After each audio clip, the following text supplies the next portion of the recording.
Сегодня Республика Саха-Якутия отмечает День своей государственности. Это день, когда народы республики вспоминают свою автономию, культурные традиции и особый статус в составе Российской Федерации. В 90-е годы после распада Советского Союза республика обрела новый уровень независимости, который давал больше возможностей для самоуправления и сохранения своей идентичности. Якутия, как и многие другие регионы Российской Федерации, в те годы получила уникальный шанс договариваться с центральной властью на равных условиях.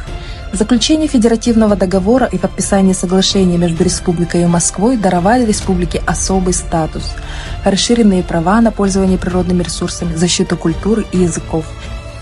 Это была эпоха надежд. Но все изменилось с приходом к власти Владимира Путина. С начала 2000-х годов началась системная централизация, и многие региональные права были урезаны.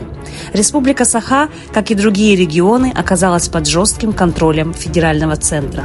Отмена прямых выборов глав регионов, усиление федерального контроля над природными ресурсами, экономическое давление – все это привело к тому, что Якутия фактически утратила большую часть своей автономии. Государственность, за которую когда-то боролись, превратилась в номинальную. Однако народ Республики Саха помнит свою историю.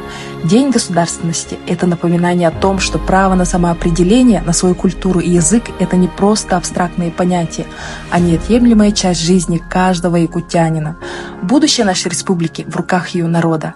И, возможно, однажды Республика Саха вновь сможет вернуть то, что было утрачено.